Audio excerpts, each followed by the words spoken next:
Good day, good people. This is your sister and friend, C. Lynette Lundy, and today is a great day to be alive. Listen, as believers, we have been taught to pray without ceasing. We have been taught when things are really going bad and we don't have an answer, we can't figure out how to resolve an issue, to pray about it, to take it to the Lord and leave it there. And know with faith, He is going to provide all that we need. He is, of course, our Jehovah Jireh. He is our Jehovah Rapha. He is all of those things. However, there's a danger that we as believers have fallen into, and I am confident it's not purposefully, but that is spiritualizing mental health. Every negative behavior, every spiraling out of control outburst is not demonic. Sometimes it's birthed out of a mental health challenge. Have you ever thought of that? So pray without ceasing, absolutely.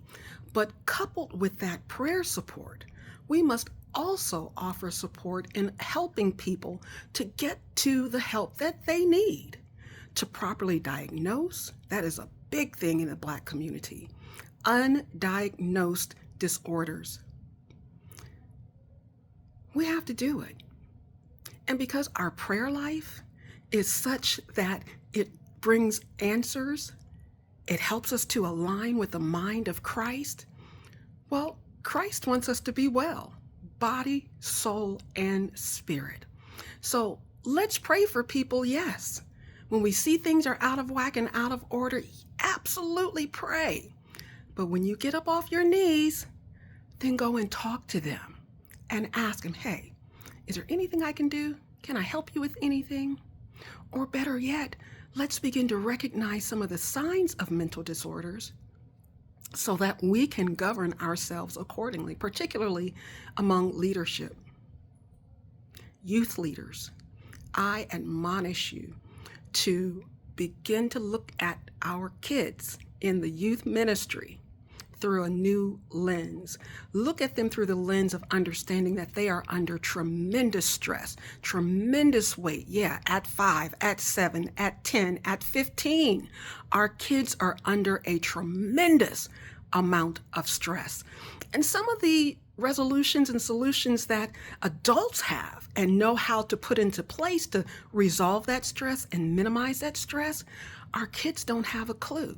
So sometimes our kids seem to be acting out, seem to be just, they're trying to get our attention to let us know, hey, something's going on with me that I don't have the words to describe.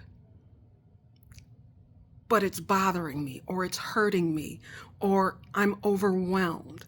Those are hard things for adults to admit. So can you imagine our kids?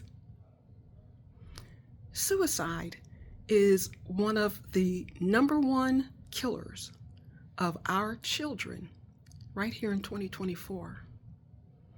Most times because they're dealing with so much stress and we don't recognize it. Let's say your child comes home from school. Maybe they did not have a good day.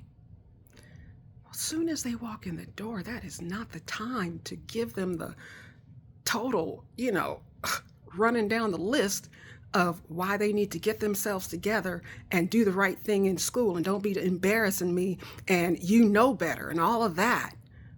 That only escalates the stress and trauma because they're having it in school and now they're home and there is no reprieve even in the household.